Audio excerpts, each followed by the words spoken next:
Frontier Fighters.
Frontier Fighters.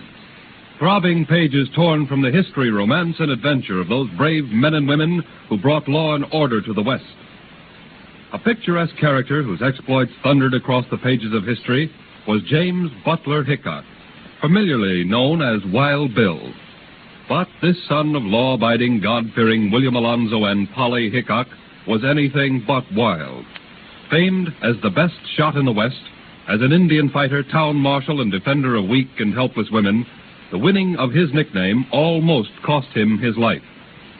While Hickok was visiting Mr. and Mrs. Waltman at Rock Springs, Nebraska, the infamous McCandless gang of horse thieves and outlaws decided to wreak their vengeance on Bill Hickok because on several occasions he had thwarted their plans. On the afternoon of July 12, 1861, when John Waltman was away, without warning, the McCandless gang burst in the door to the cabin. We're gonna get you, Bill. We got your cornered this time. You're licked, Hickok. Don't shoot him. You're 10 against him. He's only got one pistol. One's as good as 100 against 10 cowards, and when their leader's David McCandless, it's a cinch for me to win. Push him. His gun's empty. Come on, pour your lead into him.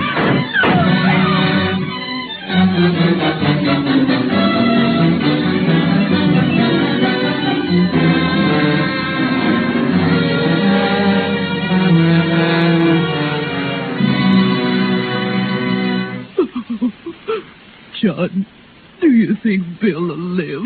With only 6 pistol shots and a bowie knife, he whipped the whole murderous McCandless gang. 6 shots and a bowie knife. He's just full of wounds. Oh, the Lord have mercy on him. For all his wonderful courage, he's just a boy. He's coming. One's as good as 100 against 10 cowards, and when their leader is David No, McCandless... Bill, take it easy. Don't thrash about so wild with your arms. You ain't got a knife in your hand now. I think I'm done for. Now you just lie still a while, or you'll start those wounds to bleeding again. Are they done for? That gang? Yes, Bill. My wife says you just laid into him, your arms thrashing around just like you was wild. I was so mad when the pistol was emptied. I didn't have nothing but a knife in my belt. I guess I must have gone off a little. Wild's the word for it. Poor Bill. After a man just past 24 years old single-handed wipes out the worst gang of desperados in the West, he ain't poor Bill. He's Wild Bill. Wild Bill Hickok.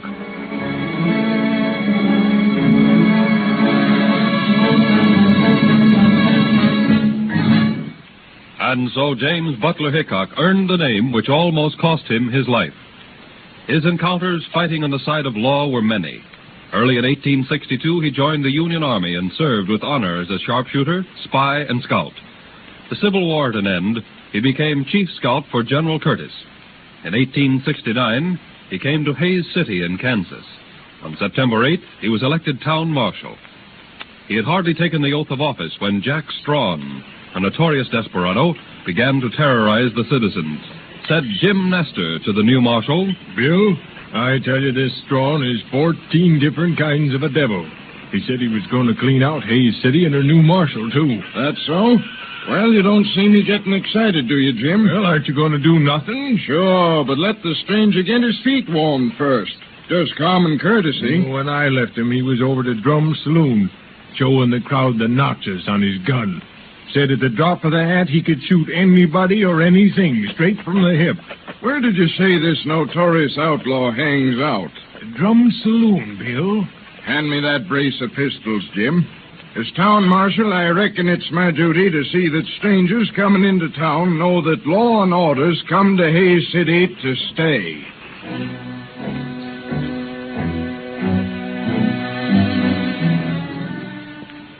Well, I guess I might as well get out my bowie knife and start carving that other notch on my gun. The minute I lay eyes on Mr. Marshal Hickok, he's a dead man. That's him, Bill. That's him. Ain't discovered me yet, which makes it better for all of us. You walk down towards the bar, Jim, and kind of push the chairs aside a little to make a path for me, because I'm going to come on the run for that bad man. All right, Bill. When you get to the bar, tell him Hickok's waiting for him by the swinging door. Yeah.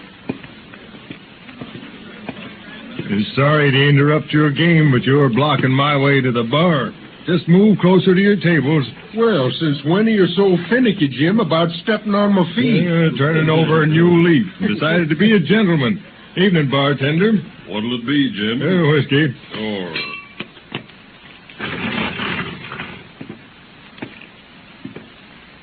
Didn't I hear you say you decided to be a gentleman, mister? That's right, stranger. Well, you can't. I'm the only one in Hayes City. There's a third gentleman in Hayes City, and he's over there by the swinging doors. Oh, is that so? Well, looks like your marshal's got more nerve than I thought.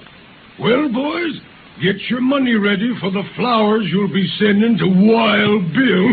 Stranger, I think it might be a good idea for you to leave town. Oh, is that so? Well, how much do you weigh, Sonny? I weigh only 165 pounds, and I'm in a good humor, but my fighting size is a fraction more than a ton. Well, you bragging, long-haired, white-livered son of a... Oh! Well, you dropped him, Bill, and with one bullet. Sorry, gentlemen, but you saved money on me this time. I hope somebody saw him pull a gun on me first. Sure, Bill, I saw it. You beat him by a split hair. All right, gents. Now that's over, we'll really start enforcing the law. Playing cards for money is out. That's gambling, and gambling in Hayes City is no good anymore. Hey, Bill, you're joking. Hey, what are you going to do for your game? Play solitaire? I'm cutting out cards, too, for money in saloons in your homes. I'm here to clean up this town. Now, there's a certain lady and her friends coming to Hayes City, and by my invitation, too. The lady's name is Lake. If she likes the way I've cleaned up this town, she might change it to Hickok. What do you think of that? I propose 3 cheers for the future of Mrs. Wild Bill Hickok. Partner, wait. The lady won't be known as Mrs. Wild Bill Hickok. If she has me, I'm not wild. I love peace, order, and decency. I never killed a man that didn't need killing, and if he needed it, he was outside the law. Remember that. How about 3 cheers for the future Mrs. Plain Bill Hickok? I'm not knowing whether it'll be yes or no. Save the cheers. But if you will, the drinks are on me.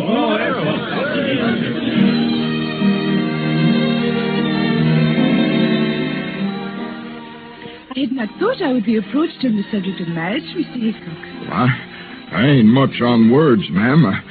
I've never made a business of courting. Courting, Mr. Hickok, is not a business. It is an art. And one doesn't do it with pistols. Oh, maybe that's what you got against me. My reputation as a crack shot, or maybe it's that McCandless affair.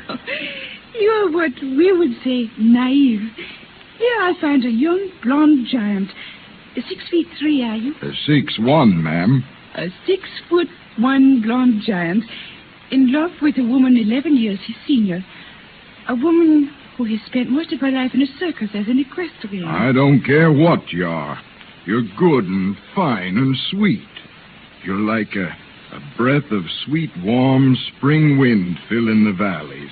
You say things like that often? Well, almost never.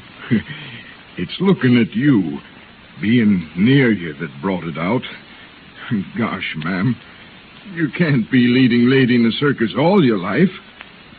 I'm going on to Abilene after I make Hayes City a clean town.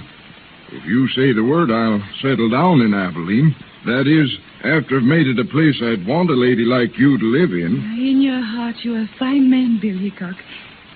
And although you have not proposed, perhaps sometime we can speak seriously of marriage.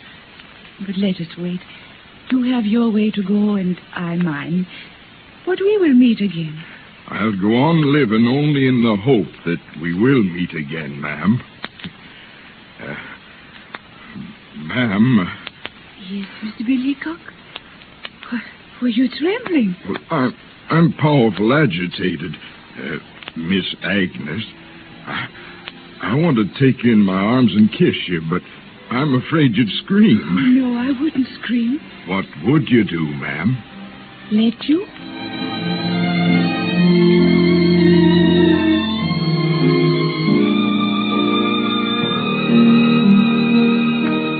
Wild Bill Hickok, true to his word, did go to Abilene and brought law and order and decency to a rough, tumble, wide-open border town. And, true to his word, Bill never forgot Agnes Lake. 2 years passed. Word reached him that she was in Cheyenne. He turned his officer's badge into the council and booked passage on the first stage out for Wyoming, but not before a crowd of his admirers carried him on their shoulders from his room to the bar in the tavern and stood him on it. Come on, speech!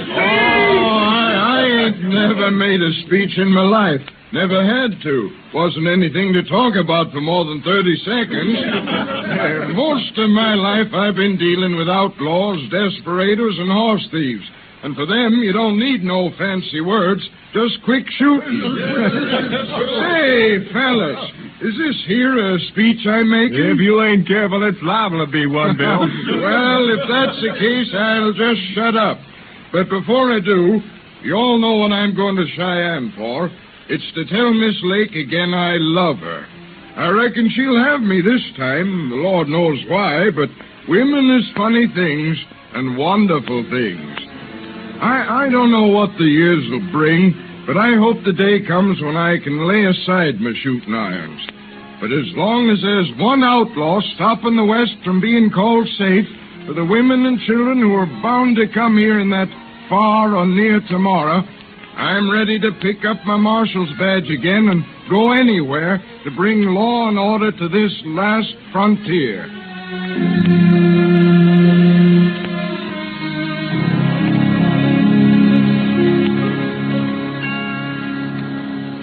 And thus we leave one of the most colorful characters in the entire history of the West. The Wild Bill Hickok that many historians present in those uncertain days at Deadwood City prior to his assassination is not part of our story. We would like to remember him as a loyal, straight-talking, straight-shooting guardian of law, order, and decency, a valuable citizen of those early history-making days, and a real frontier fighter.